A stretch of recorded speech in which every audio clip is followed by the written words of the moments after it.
Today I am going to tell you all about Embarkation today in Athens, Greece on the Celebrity Silhouette. It was quite the day for that, as well as how things are going right off. It's about 8:30 p.m. here on the Silhouette, so I'll bring you up to date. And also, yesterday I didn't do a video, but we went on the best tour of Corinth, Greece. We had a tour guide that took us to everything to see, from the Corinth Canal over to an amazing fortress that was built, and it was built by the Greeks, but then the Romans and the Venetians and the French and the Turks. Everybody has their footprint on that, and so lots to tell you about. So let's go ahead and get started.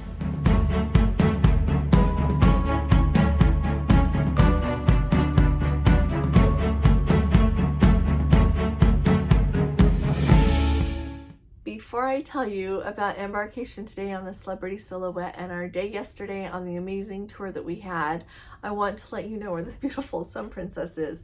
She has made it into port. She was due to dock today once they received the update on what their schedule would be due to Hurricane Milton.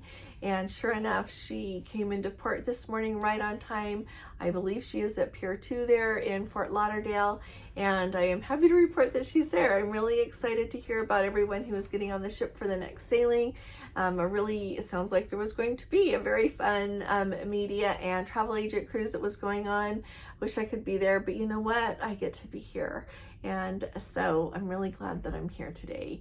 But I wanted to let you know that she is safely in. My thoughts and prayers are still with the people who have felt the brunt of Hurricane Milton. And I think it's really important that as we have another hurricane, we've got victims that we need to try to do all that we can to help with our prayers, with any money that we can contribute to places that we know that do a good job with how they spend that money. We can't forget the victims of Hurricane Helene.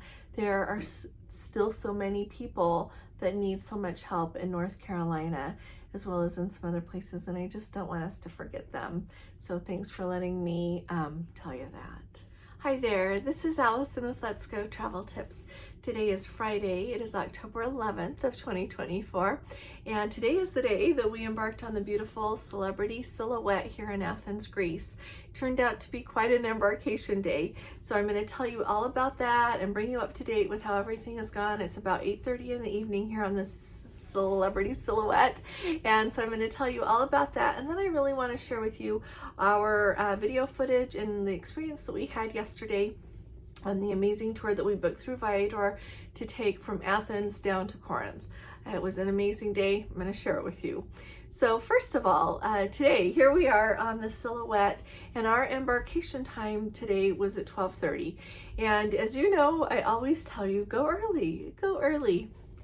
Today I should have taken my own advice, and never again am I not going to be early to the cruise port to go on a cruise. Mark my words, never again am I not going to be early to the cruise port to go on a cruise. So our embarkation time, like I said, today was 12:30, and our checkout time at the hotel was at 11 o'clock. And I always have work to do, so I thought, you know what, we'll just sit in the lobby and do a little bit of work, and then we'll go a little bit early to the port before our embarkation time, but we'll get there about that time, and then we'll be able to get right on. We won't have to wait a long time. Well, we ended up getting to the cruise terminal. We took a taxi, worked really well. As I've shared before, we stayed at the Athens Gate Hotel there in Athens. We got a taxi, took us right over. It was 20 euro, which I think is very fair for how long we were in traffic and how long it took and everything. So we arrived to the port at about 11:45. Yeah, probably about 11:45. And so we go, they take our luggage right away, and we go in to check in. As you walk into the building, they hand you a number. And mind you, they've got two buildings here. They've got one where you go in, once you turn in your luggage, you go turn in there, you go get in line there to wait until they call you in order to go into the other building, which has a really long line system, and that's where the security and the check-in desks are. And so we go in, and they hand us a number, and we sit down and start to wait. And this building, this tent type building, is packed with people, and it's hot outside. It's about 83 degrees outside, sunny, very humid, and it is packed. And so we ended up, Gordon sat down and there were no more seats. And so I went outside because it was so hot and so packed with people. I went outside, walked around for a while, and after a while, somebody that was using a couple of seats they had out there got up. So I was able to have a place to sit, talked with a nice gentleman that had already been there for an hour and a half. And turns out that what happened is that people who were really early got on like that today. And then something clicked at about 11:30 and the whole system slowed right down. So we, like I said, ended up getting there at about 11:45. We finally got on the ship at about 1:45. And that was even before our group was called, because I knew that we had set up a meet and greet time with our group and I wanted to be at it. And so that was going to be at 2:30. And so when time keeps going by and they keep not calling our group, the number that we had, finally I just went and asked the lady, I said, can we go with the next group? Because we have a group on board that we're supposed to be meeting in about 45 minutes. And so indeed she let us come with the next group and took us to the next building. And like I said, lots and lots of lines. Then they had people checking you in. You know how they do with all the other cruise lines. You go, they take your picture, they look at your passport. They did that, then put you in the security line. Once you went through the security line, then you got in another line in order to be able to get on the ship. And so I'm not exactly sure what went wrong, or if it is always that way in Athens. When I have embarked here in Athens before, it hasn't been like that. But I don't know if it was a fluke or if they're changing things here, but they didn't seem very surprised by the long lines. And so that was Embarkation. But once we got on board, everything went great. I was a little bit surprised. We finally made it to our cabin at about 2 o'clock, and the phone was ringing. And so I answered it, and it was a gentleman telling me that I needed to come to our muster station because you were supposed to watch the muster drill. They call it the safety drill. You were either supposed to watch it on your stateroom TV or else watch it on your app, and then hurry up and come down there and get them to check you off at your muster station. And so I said, you know what, we just got here, but we'll come as quick as we can. And so we hurried up and watched the video, and then we went down and got our card swiped at the muster station. The next thing that we did, and I think this is really important for you to know, this is so important. This is another headline with Celebrity. When you book your cruise with Celebrity and you pre-book your excursions, you get them for 20% off. Another thing that you need to know, so that means they're going to cost, the full price when you get on board the ship. Well, we had our excursion booked in Istanbul. We could not get the evening dinner cruise on the Bosphorus straight booked because it thought that the two overlapped, even though it really didn't. I tried to do it online. I tried calling into Celebrity and nobody would fix it. So we got here. If we would have booked it before the cruise, it was going to be $150 a person. When we got on board, it was $215 a person. And so it's really important that you book your excursions, if you can, before you get on the ship, because you get that 20% discount from what is listed online, but clearly it went up again. And so we're going to go on it, but we're paying a lot for it. And so that's a really important note. Book your excursions when you're at home, okay? You're gonna save way more money than you think you're going to save, in addition to the fact that a lot of them are sold out. I was really glad that one wasn't sold out, but we have several excursions on our cruise that are actually sold out. And so go ahead and do it before you leave. The second thing I did is I went to the main dining room and got a dining time for our group. We had a group with Celebrity, and then when people canceled, when Celebrity changed the itinerary, which that's not their fault, you can't go to Israel right now. So this cruise, as I've mentioned, we booked it a couple of years ago. Because of October 7th in Israel, they had to take Israel and Egypt off of the itinerary. And so I lost my group because we had several people booked, and I don't blame them. It wasn't going where they wanted to go anymore. And so I lost my group space, but I want you to know that when you get on board Celebrity, just go to the dining room and they will tell you where to go. So I went to the 3rd level. They said, just go up to the 4th level and someone will help you. And indeed they did. I told them how many people we had and what time we wanted to eat. And she said, okay. She first tried to get me to take 8:30, and I knew that was too late for dinner. And so she said, what do you want? And I said, well, 6 would be perfect. And she gave us 6. And so just wanted to let you know that they are really nice to work with here on Celebrity when you want to change your dining time from what it shows that you've got, or if you need anything different, just go talk to them. Then we got to have a great time meeting our Let's Go family members that are here on the cruise with us. And I miss them who aren't feeling good, but we have a wonderful, wonderful group. Every time I hold my breath a little bit, well, not too much really, because I get to talk to you on the phone before, but everyone is just as wonderful as I expected. So we are going to have an amazing cruise. I am really looking forward to it. So that is pretty much Embarkation Day. We ate in the main dining room this evening. The food was excellent. I had the New York strip, which is on their classics little section of the menu, meaning they serve it every evening. And Gordon had the salmon, said it was really good. I had the escargot. They say they have escargot every day, so I had that. Gordon had a shrimp cocktail. And their specialty this evening also was the wild mushroom soup. So Gordon got that, as well as several people at our table said it was excellent. And then I had the dulce de leche flavored creme brulee for for dessert. And so it was really good. It was really good. So thoroughly enjoyed dinner, had a really nice time. The main dining room was really pretty. It's very comparable to the main dining room on Princess. It's 2 levels, so it's, think of it that way. But it's a pretty dining room. The wait staff, the crew were excellent. Earlier when we were sitting waiting for our Let's Go family members to come on the cruise that are, for our meet and greet, the waiters were going around asking what kind of drink you would like, taking really good care. So we're off to a great start. I'm really excited. So if you missed our live sail away from Athens, just take a look. I apologize, we kind of lost the connection with the phone for a little bit because of the phone service, and then it came back, and then it seemed to be going again.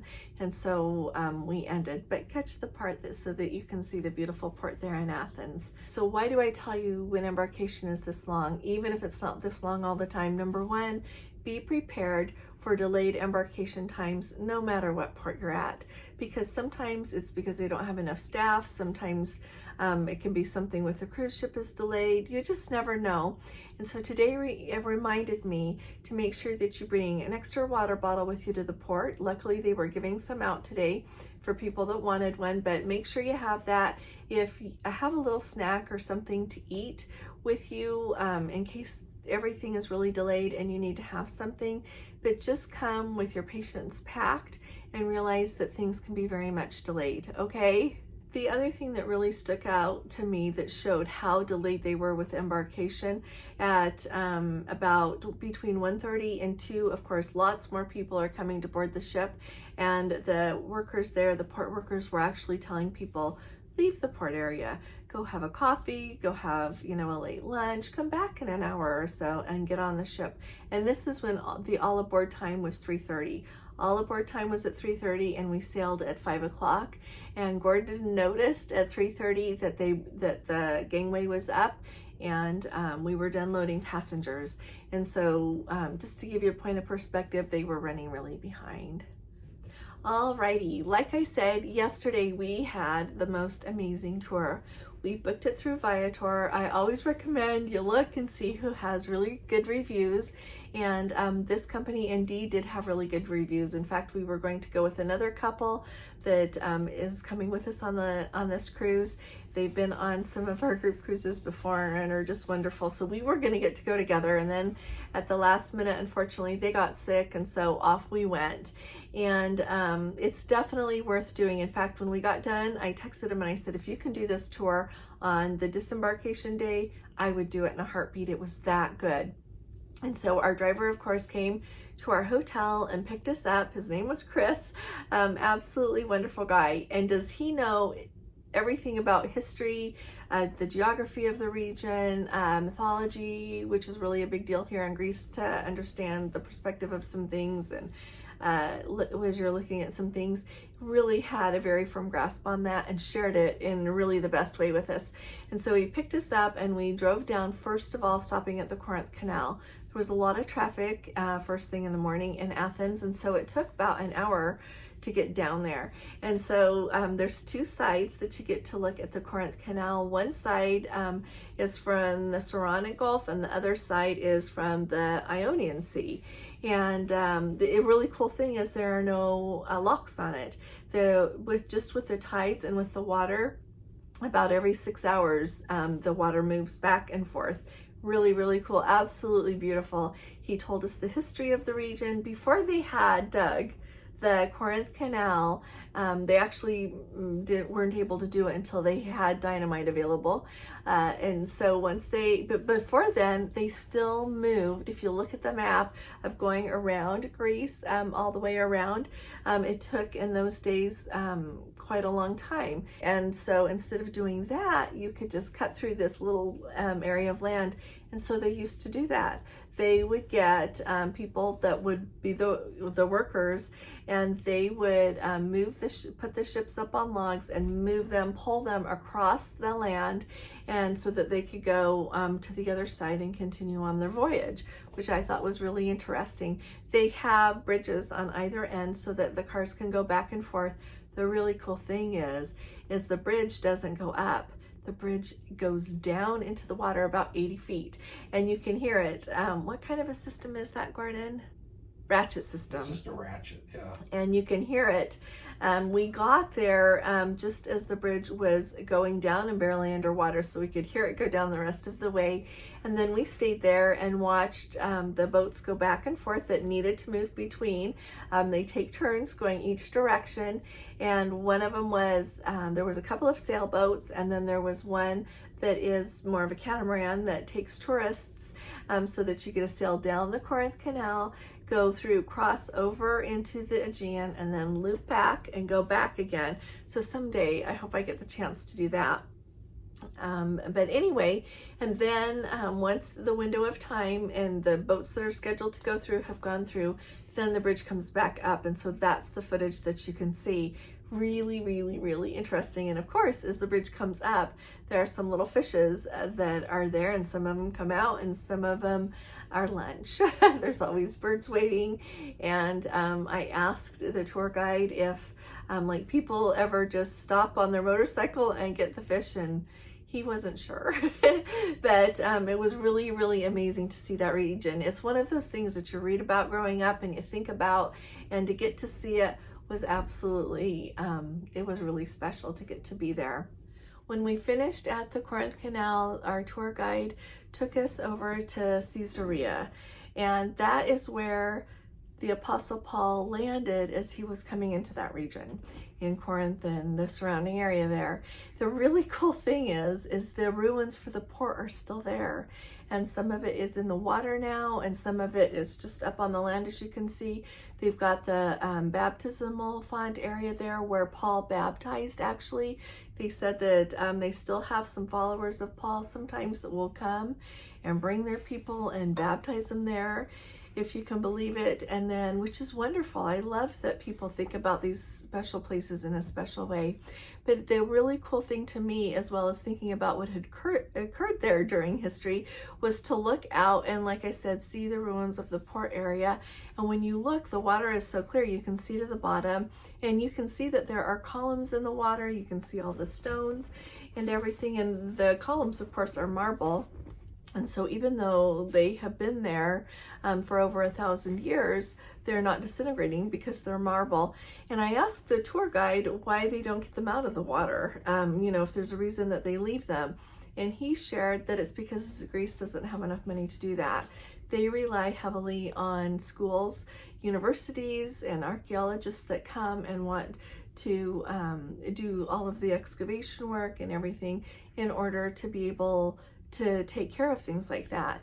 And they're not to the point that that's been done. Really close there during our tour that we had yesterday, he showed us an amphitheater that had recently been uncovered, And it's just amazing to think about what people do. And at the same time, they have so many ruins. He also pointed out that they're in the port area, and as you see my video, they've got a lot of different things that are that are from that region, that were from the ancient port, but they are just stacked around because they don't really have anywhere to put them or really quite know what to do with them. As he said, it's a big puzzle. Until you get everything, you don't all know where everything goes.